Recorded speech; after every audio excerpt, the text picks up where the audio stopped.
Hello Pisces, Sun, Moon, Rising, and Venus signs. Kamusta po kayo? Sana po nasa mabuti kayong kalagayan. Welcome back po sa Star Tarot. Kung bago po kayo rito, welcome din po kayo. And please subscribe, like, share my videos po, and leave me a comment kung nakaresonate kayo. Thank you. So, first message po ninyo, wow, napakaganda naman, and this is for your general life, no? So, we have 9 of Cups. Kaya, may mga wishes, no? May mga wishes, may mga dreams kayo na pwedeng mag-come to fruition na sa ngayon. Maaring, kung ano man yung mga top of the list, no? Or pinaka-sincere wish ninyo, maaring yan ang ibigay sa iyo. Or kung ano pa man, ano, depende sa inyong sitwasyon, depende sa ibibigay ng Divine Universe sa inyo. But you're going to be very excited about it. Sobrang saya, no? Nagra-radiate yung puso ninyo rito at sa sobrang saya. You're going to be feeling ecstatic, feeling heaven, no? Talagang kung ano yung gusto ninyo, no? Ito na yung ano, kung saan ang gusto ninyo, kung ano yung gusto ninyo, ito na yung makakamit ninyo, ito na yung makukuha ninyo. Kaya don't forget, no, while you are being grateful, while you are being happy and joyful, no, don't forget to be grateful, no, sa mga biyayang ito na paparating sa inyo. Kasi it could be in any area of life, no, magfo-fall kung ano man yung mga wini-wish ninyo. Pwedeng love life, diba? Pwedeng kaperahan, pwedeng trabaho, diba? So, depende kung ano man itong dadating sa inyo ng mga wishes ninyo, huwag kayong makakalimot magpasalamat, okay? So, for your money, career, and finances naman, we have the Magician, which is really, really beautiful. Kasi the Magician is an energy of manifestation. So, ngayon, aside from magmamanifest kayo na kung ano man ang mga dreams ninyo, ano man yung mga wishes ninyo, ngayon you are also going to manifest na whatever it is talaga na kung anong pinaka-goal din ninyo, no? Maaring meron pa kayo rito hindi lang iisa, 'di ba? Hindi lang iisa yung wish or dream ninyo na magka-come to fruition. You are also going to start ngayon, 'di ba? Na magsimula din kayong mag-take action na naman doon sa panibagong goal niyo, sa panibagong or sa other wishes ninyo or sa other dreams ninyo na gusto din ninyong ma-achieve, no? So that is what you are going to work on din sa ngayon. And this is specifically para sa inyong kaperahan. Baka, 'di ba, gusto mo ng abundance, gusto mo ng prosperity, gusto mo ng magandang trabaho, gusto mo ng successful na career, or gusto mo ng booming na negosyo. So, kung alin man dyan, ano, maaring that is what you're going to start working on sa ngayon, ano, para makalapit ka na naman doon sa pagmamanifest ninyo na kung ano man itong minimithi ninyo. So, pagdating naman sa inyong relationship, we have 6 of Cups. Parang meron, siguro ang iba sa inyo dito, namimiss ninyo yung inyong person, baka magkalayo kayo geographically, no? Baka nasa ibang lugar ka o nasa ibang lugar siya, baka nasa abroad ang isa sa inyo, no? At naiwan ang isa sa inyo rito sa Pilipinas. Maybe you're missing your person, no? So you're missing your person, namimiss mo. Naaalala mo yung mga masasayang pagkakataon na magkasama kayo, yung mga bonding moments niyo. So siguro you are reminiscing that at namimiss mo sila, namimiss mo siya, no? For others of you, pwede rin dito na merong magbabalik, no? Merong magbabalik na ex ninyo. So pwedeng meron ditong ex kayo na, you know, mag-encounter muli kayo, pwedeng magkita kayo, pwedeng mahanap ninyo yung isa't isa or mahanap kanya sa Facebook or sa other social media platforms. At baka, no, maglakas ng loob siya na makipag-usap sa iyo at baka yun, magta-try na bumalik sa buhay ninyo. So, nasa sa inyo na yan kung paano ninyo ina-navigate yung sitwasyon na yan. But there is for some of you, no, merong ganitong sitwasyon na pwedeng merong magbabalik sa inyo na ex, no? So, kuha tayo ng clarifiers dito. Let's dig in, no? Dig deeper sa mga energies. So, before that, I would like to say thank you muli, no, sa suporta ninyo, you know, sa suporta ninyo sa aking channel. Maraming salamat sa pag-subscribe. At kung hindi pa kayo nakakapag-subscribe, mag-subscribe na po kayo. Please like and share my videos. At saka sa hindi nag-skip ng ads, maraming salamat po for your time and support. At saka doon sa mga nagpapadala ng donasyon through Super Thanks, maraming salamat po for your help, and God bless you more.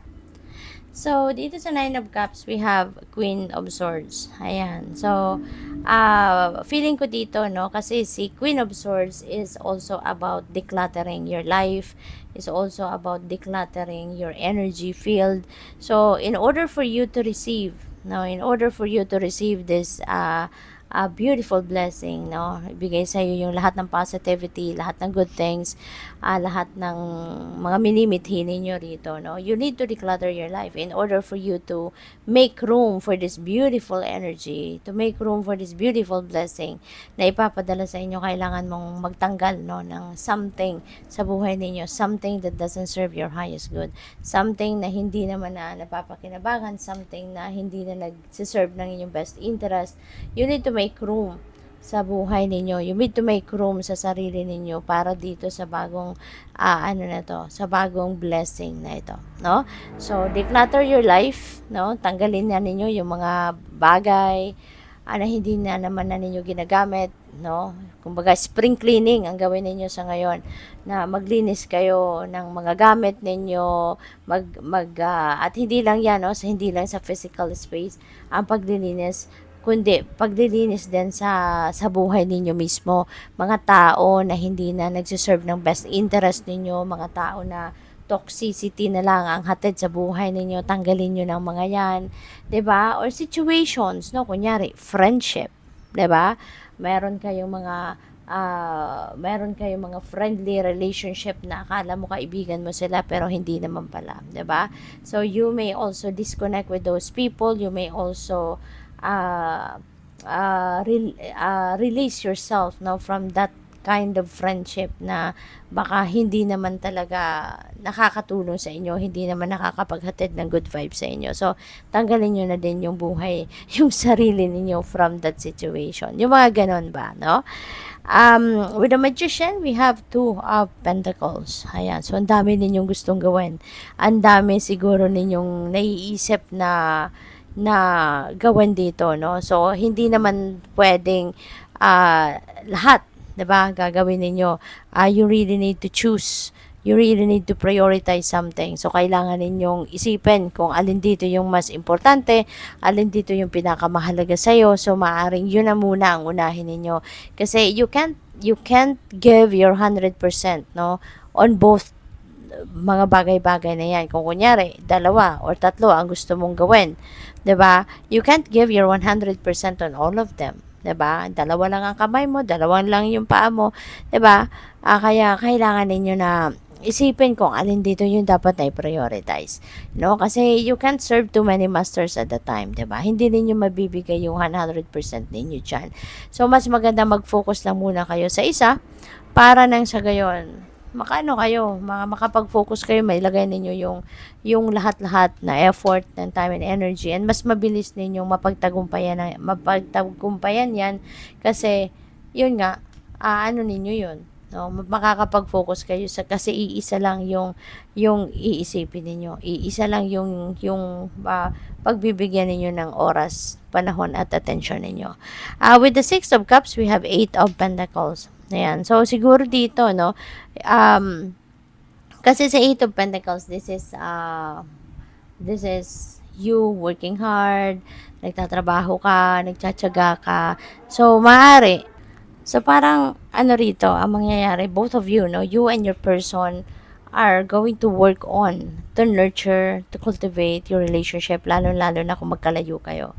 'Di ba? Lalo-lalo na kung LDR kayo. In order for you to remain connected to each other, in order for you to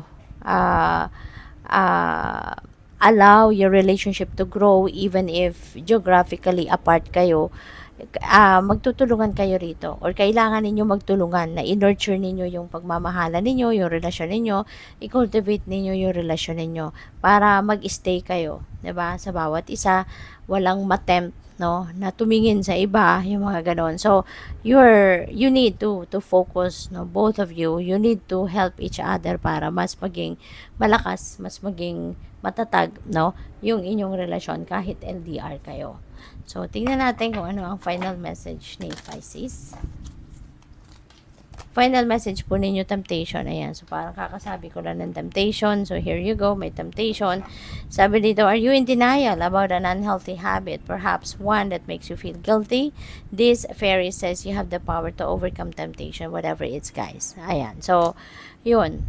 So, sana, diba? Sana malagpasan ninyo yung temptation. Sana tawag dito, malabanan ninyo nung temptation na pwedeng dumating. Ano mang klaseng temptation yan? Temptation man dito sa love life.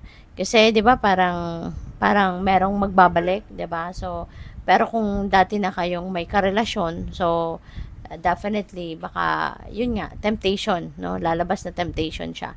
Kaya, it's all up to you, no? Kung paano ninyo inanavigate ang sitwasyon na yan. So, good luck po. Thank you for watching. Love and light. Namaste.